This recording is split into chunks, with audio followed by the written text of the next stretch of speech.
From Tally to Cali, it's time to wake up.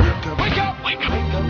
WarChant.com is your ultimate Seminole sports source. And this is Wake Up War Chant, presented by Zaxby's. Now here's WarChant.com's Aslan Hutchinson and Corey Clark.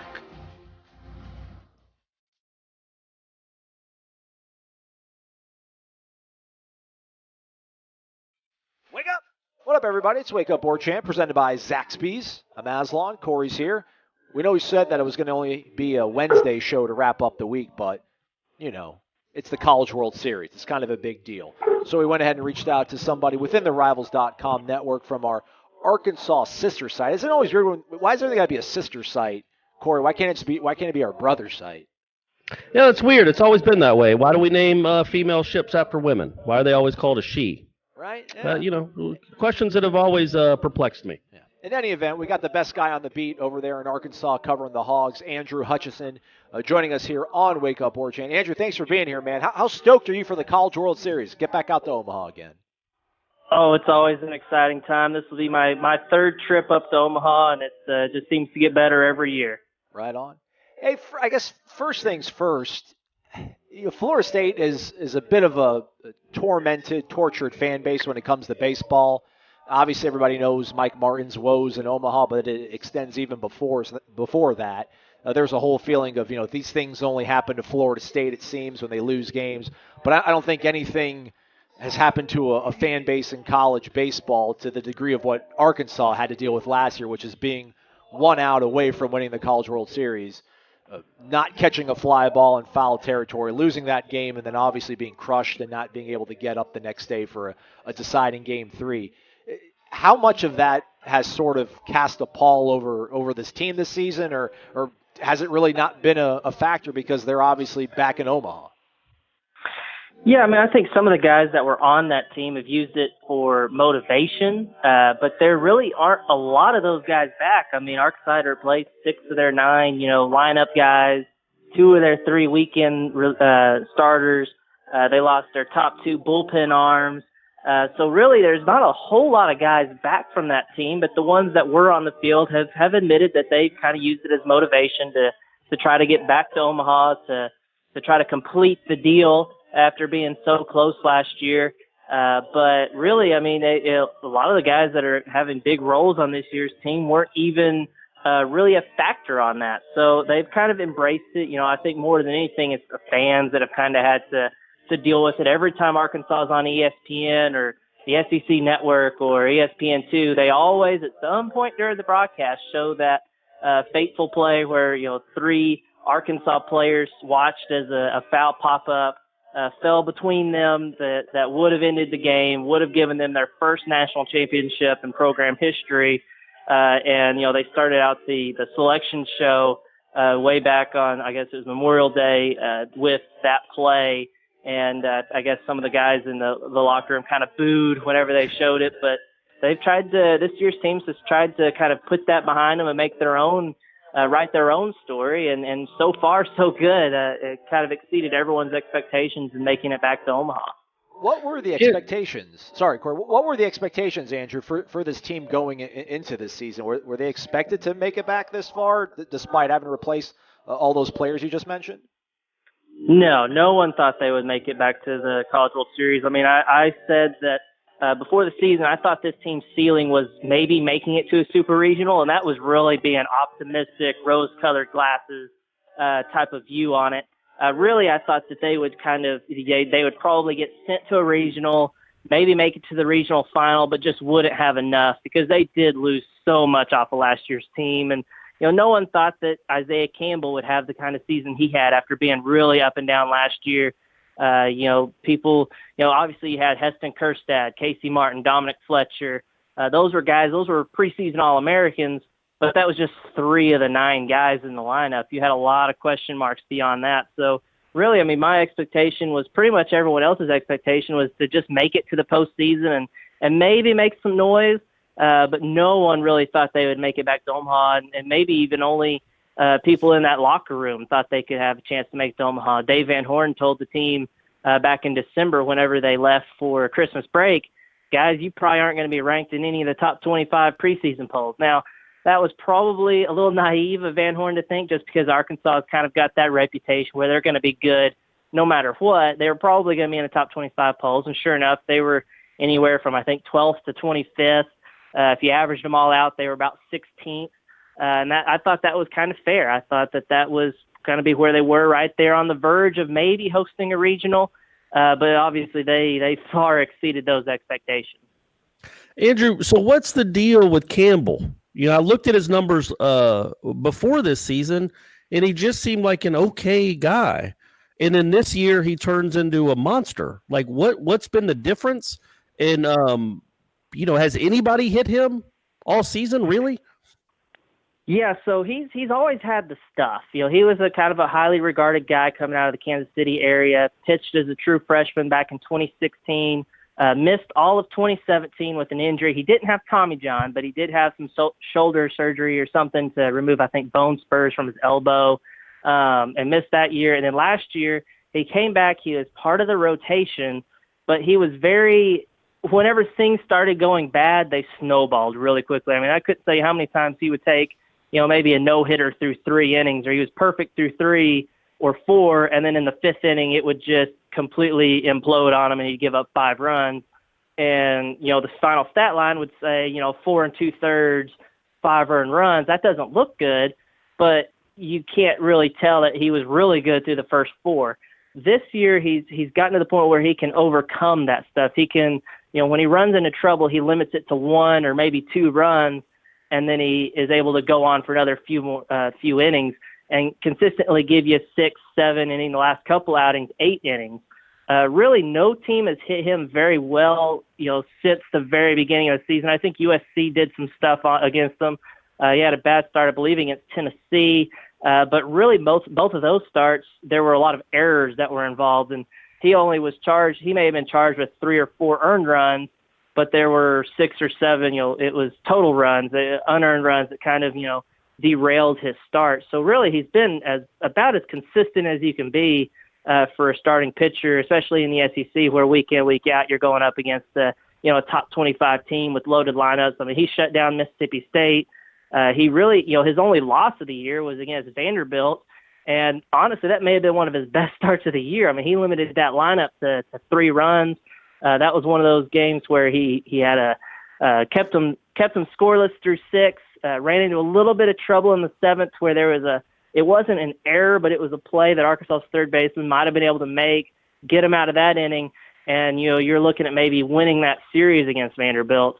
But play wasn't made, and then Vanderbilt, as good as they are, I mean, I'm sure you guys have seen it, they capitalized on it and got them for 3 runs, and Arkansas could only manage 2.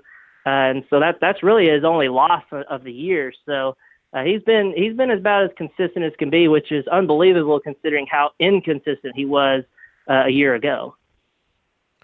So you were there last year, and I'm guessing you had to be out there since they played Game 3 of the championship series. Was it 2 weeks, 16 days? What do you do with your laundry? You're talking to Florida State people, and quite frankly, not to be rude to the program here at Florida State, which is great, we don't ever stay out there that long. So I'm wondering for you, how long were you out there, and what do you do for clothes and meals and everything else? Yeah, it was a full 2 weeks, especially since the people sometimes forget the championship series against Oregon State actually got pushed back a day because the first game there was weather in the area and they couldn't play it. So I was even out there a day longer than I thought I could be, max. But really, I mean, I packed for 2 weeks. It was basically everything I owned for 2 weeks, so I didn't have to do any laundry, thankfully. But it got pretty. It was interesting. I mean, there was I was going to restaurants, my second time, of the stay and everything, and it's whenever you're out there for that long, the expenses add up pretty quickly. But it was definitely a fun experience getting to cover the entire event for as long as it was. But it was a long time. I was definitely glad to get home whenever it was all said and done. Andrew Hutchinson from hogbeat.com joining us here on Wake Up War Chant presented by Zaxby's. Andrew, I'm going to call you Hutch, even though we never met. I think that'd be cool, right? We should name you Hutch, I'm cool with that. All right, right on. Looking at these teams on paper, Arkansas has every sort of metric edge, slugging, batting average. I mean, pretty much everything except for walks. And Isaiah Campbell doesn't issue walks, I think 20 on the entire season with over 111 innings pitched. But offensively, they're just as impressive, Arkansas. I mean, I think 5 guys now hitting over 300. I think Matt Goodhart, the leadoff guy, leads off, has the best batting average. A different guy's got the most home runs. A different guy's got the most doubles. I mean, it's spread out everywhere. What game or what team gave Arkansas trouble offensively? Because it seems like they hit the cover off the ball no matter what. Yeah, their biggest struggle came in the very last weekend of the regular season. They had to go out to Texas A&M, who is one of the best pitching staffs in the country. At the time, they had the top ERA in the SEC. I think we're top 3, top 5 in pretty much every category: strikeouts per 9, whip, all the big categories in pitching. They were top 5, and they really shut Arkansas down. Arkansas won the first game of that series, and it was mostly because they were able to hit 5 home runs, but that's how they got all of their runs. And when you rely on the home run the way they were that weekend, they couldn't get runs when they needed them. They failed to get the clutch hits, runners in scoring position, runner on third, less than 2 outs. They couldn't convert those opportunities in games 2 and 3, and they just kind of got shut down. Doxakis, the pitcher, the ace for Texas A&M, was a high draft pick, really shut Arkansas down. So, and of course he's a left-handed pitcher. That's really what Arkansas struggled with, is lefties. More so the lefties, the crafty lefties, as they're so called. The guys that they're not necessarily overpowering, but if they got good off-speed stuff, that's what Arkansas struggles with. So that's really, but other than that, they've hit the cover off the ball. There was a 16-game stretch over about a month where they were hitting, I think, 370 as a team, and slugging just incredible, and bunch of home runs, doubles. That's really the difference between this year's team and last year's team. Last year's team broke the school record for home runs. This year's team is not quite hitting it out of the park as much as last year, but they're hitting it to gaps. They're getting doubles, and that's something Dave Van Horn likes, because that kind of helps sustain rallies if you've got guys on the base paths at all times. Whereas a home run, yeah, it's great. You may hit a solo bomb, but there's no one on base. The pitcher's not having to really stress about base runners or anything like that. And that's really been the key for Arkansas this year offensively, is the maybe more the doubles and the singles and things like that, to be able to sustain rallies versus just sitting back and waiting on the 3-run home run. Hutch, do you have a feel for this team, this Arkansas team, and if they're going to be? I'm calling you Hutch too now, by the way. Are they going to be loose? I feel like going into this, obviously, you can't come any closer to winning a national championship. And I know it's not a lot of the same players, but many of them were on the team. They just didn't play. But you can't come closer to winning a national championship and not winning it than Arkansas did last year. Do you think they get to Omaha a little tight and nervous, because they're certainly expected to beat Florida State, who was a 3 seed, and they're in a bracket with 2 of the last 4 teams in the tournament. So it seems like they kind of got a break a little bit to maybe get back to the championship series.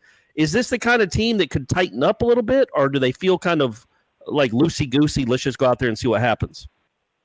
The last couple of weeks during the regional and super regional, they've been pretty loose. I mean, it came down to a game 3 against Ole Miss in the super regional, and I was a little bit concerned about them maybe coming out. All the pressure's on them. They're playing in front of the home crowd. They're expected to make it back to Omaha, but they came out and just were really loose, just played really, really well, put up, I guess they finished 13, 14 runs, something like that, against a pretty good Ole Miss team. So I expect them to be loose. I mean, this is a team that Dave Van Horn has talked about all year. It's different from last year's team, because last year's team had all those expectations. They were a team, preseason, that I think Kendall Rogers of D1 Baseball picked to win the national championship. So they had those expectations last year, and they got a little bit tight, there in the Oregon State game. They weren't able to do much offensively. Obviously, they're facing really good pitching. But this year's team is a little bit different. They're younger guys. A lot of them are, and so they're just kind of going out there and playing baseball like they always have. Obviously, that could change when they get in front of 25,000 fans or however much TD Ameritrade seats. But I really do expect them to come out and play loose. Does that necessarily mean you're going to win? It's hard to say because if you get to this point of the year, you're a good team. I mean, Florida State, you mentioned, was one of the last 4 teams in, but I know they were a preseason top 10 team and have a lot of talented guys on the team. So it's going to take them playing loose, but also probably playing up to their ability as well. Hutch, where's a good place to get a steak in Omaha? I wanted to go to the Drover, but apparently they had fire damage over the holiday season, and they haven't been able to get back up on their feet. Are you going to go grab a steak dinner anywhere? Can you recommend something for our listeners that are going to make it out there? Well, I mean, my one recommendation was going to be the Drover. That's the place I've been the 2 times I've been in 2015 and last year. I mean, that steak is the best steak I've ever had in my entire life. It's amazing. And I was really looking forward to it again. And then I was reading the stuff about the fire and them not being open, and it was devastating. Figure it out, guys. So I got to figure out where to go. Yeah. I mean, I can't believe There's probably an Outback. That's true. Hopefully we'll find something a little bit local. Something right. Good local Understood. Omaha steak. Is there anything you want to know about Florida State, Andrew? Is there anything curiosity about this side? I'm curious. Is Parrish going to be the guy that starts game 1? Is that who's gonna go? I was going to ask Corey this when we wrap things up and tack stuff onto the podcast at the end. It does sound like it's going to be Parrish.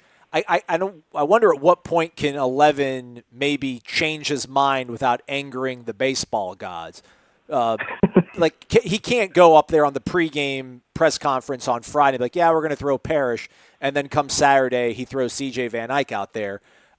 I imagine he's going to have – it's a really tough decision. I mean, Corey can probably speak to it more intelligently, but Van Eyck has just been so much more consistent and impressive in the last 2 months than Parrish. Drew Parrish of 2018 was amazing, even 17, but he just hasn't found that form.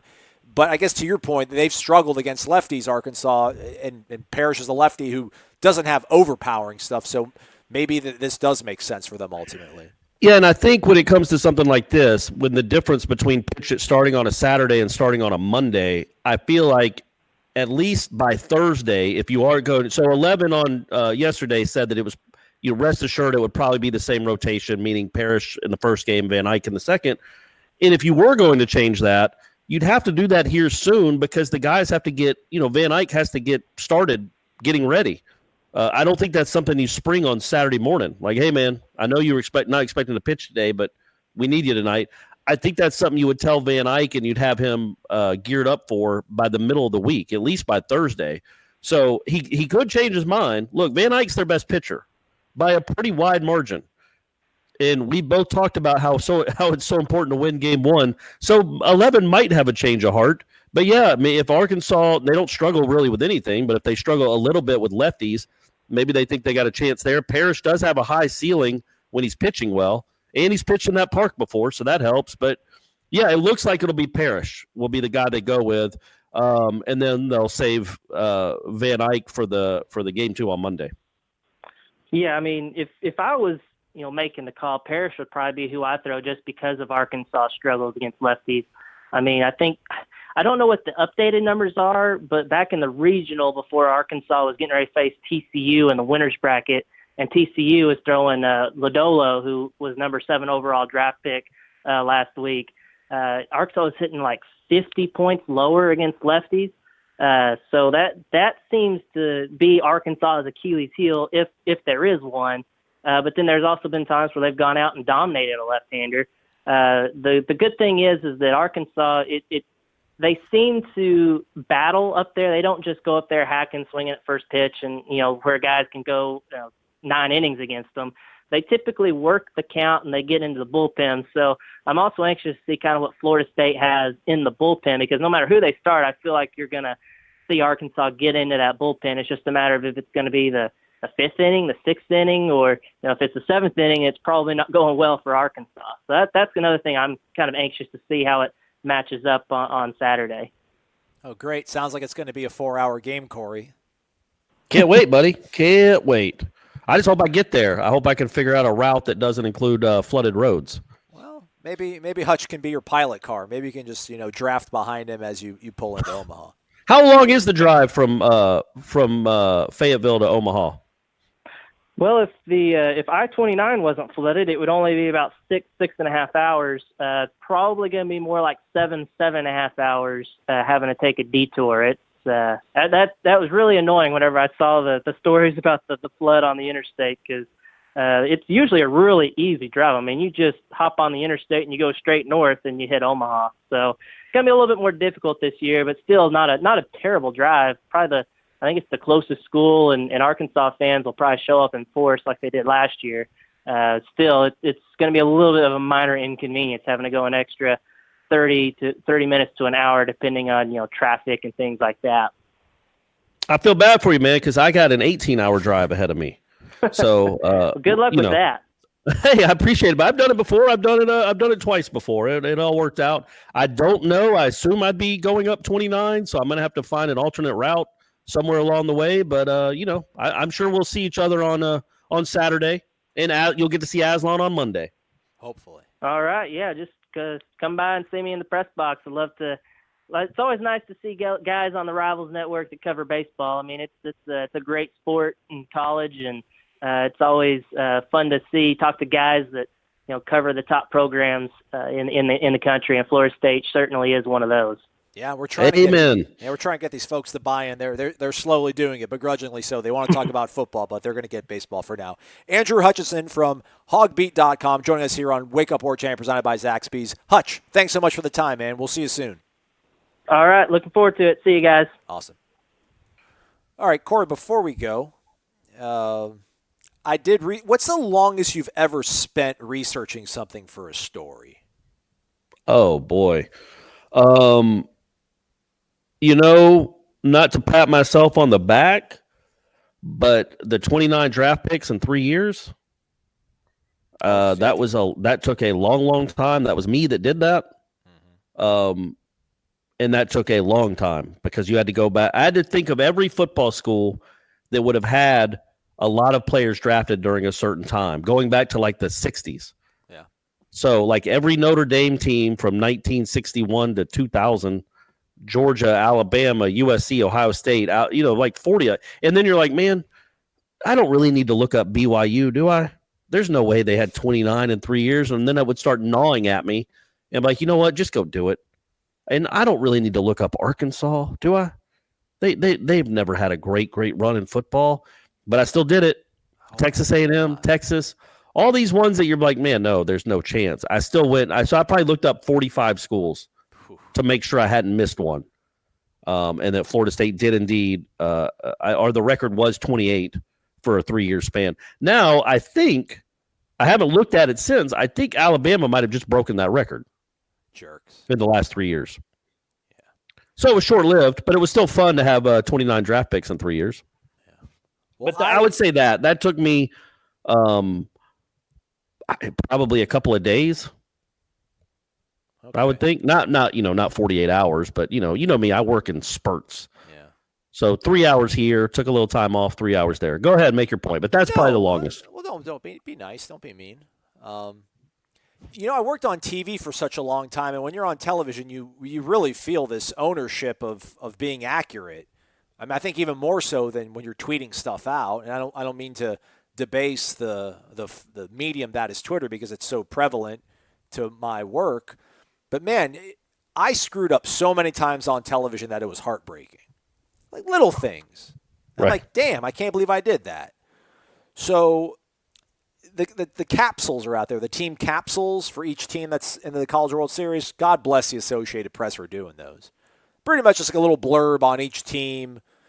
And I got into noticing, the journey to Omaha for the 8 teams. Only Florida State and Mississippi State went 5-0. They swept through. They swept the regional. They swept the super, which means you play 5 games. They went 5-0. They're the only 2 teams that did that. So I started to get to thinking, how many teams have done that? Well, not so many how many teams have done that, but how many of the national champions since the 99 switch over to super format have gone 5-0 and ultimately been the team to win the national championship. I thought maybe it would be some sort of staggering number, right? We've done this 20 times before or 19 Done times what? before. Made the College World Series? Well, there's been, 19 or 20 national champions since the super regional format in 99. Oh, yeah. I guess 20, or I think 2000 the first year? 99. So, 99 okay, so then 20, yeah. Yeah, so 20 times. So I'm trying to think that there must be some – it's only been 11, basically. So which I guess there's the poetry maybe, right? 11 times this has happened. So I spent an hour doing this.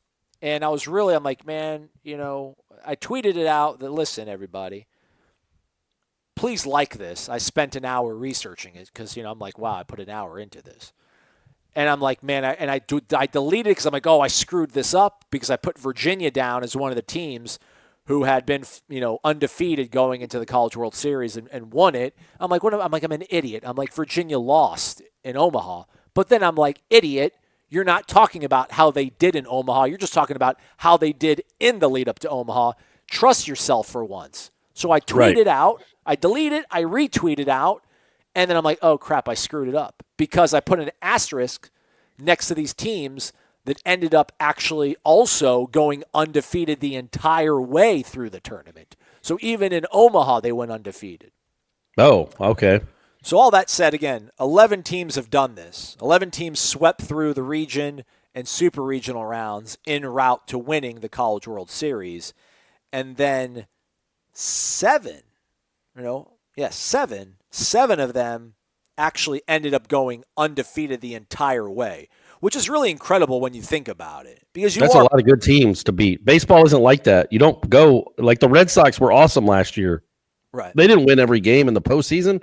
Like that just doesn't happen in baseball. Yeah.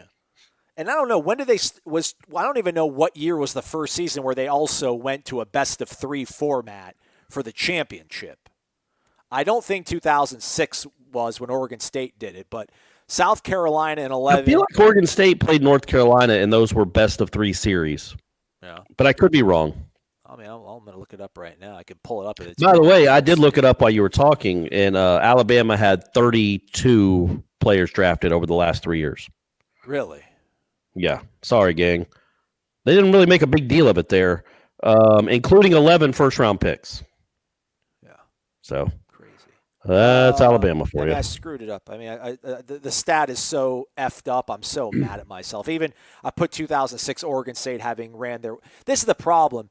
People make fun of Wikipedia. I almost trust Wikipedia. I do trust Wikipedia more than the official school website because the school official website showed that Oregon State ran the table in 6, but they didn't. They lost twice out. No, man, I trust Wikipedia a lot when it comes to like schedules and results and stuff. It's absurd. So I just thought of it though. Excuse me. The thing that I actually did spend the most time on, and it took me a while to think of it, was a story that me and the great Jim Lamar, formerly of the Tallahassee Democrat, wrote about officiating in the ACC. And I went back and looked up every game that Florida State had played in the ACC to figure out how many times the opponent had been called for holding. I remember that. And how many times Florida State had been called for holding. And then I also did that for every single school in the conference. So thanks, Jim. So, no, I mean, I did all that. Jim helped me write some of it, but I did all that research, and that was at least a week or 2 weeks. I mean, you keep looking at box scores, and you're like, my head's spinning, man. I'm starting to go numb. Like I can't do this anymore. But I don't even remember the results. I remember that since Florida State, since Florida State joined the league, Duke's defensive line had drawn more holding penalties than Florida State's. So when you want to talk about a bias, and I'm not saying an official goes into the game saying I want Florida State to lose, but especially in the 90s, when Florida State is so much better than Duke or everyone in the conference, it's human nature to feel bad for the guy trying to block Peter Boulware. Like, that's not fair. And the official knows that's not fair. So if he clutches and grabs a little bit, I'm going to let him get away with it. It's probably not going to help him anyway. And I think that kind of mindset was pervasive, and I think it prevailed even into the 2000s when Florida State wasn't nearly as good. There was one year, I promise you, that there were 2 years where Florida State's defensive line drew 3 holding calls the whole season. Yeah. The whole season. And this is with like Bjorn Werner. Yeah. Meanwhile, NC State's drawing 4 in one game against Florida State. So anyway, that was probably the longest.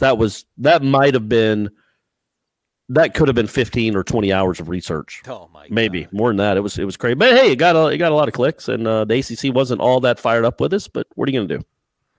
I just literally went back and deleted every tweet I made on Wednesday. Wow, come on, Aslan. You just said you got to trust your gut and go with it. But I was wrong. I mean, I'm so upset, man.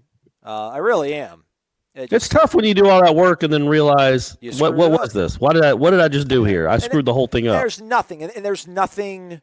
It's not like aha, like all the teams that have done this, that have gone 5-0 en route to Omaha. 90% of the time, they're the ones that are standing at the top of the mountain. It's a little bit over 50%. Yeah. So you're saying it's happened 11 times since Super Regional started? Yes. So that's 11 out of what? 20.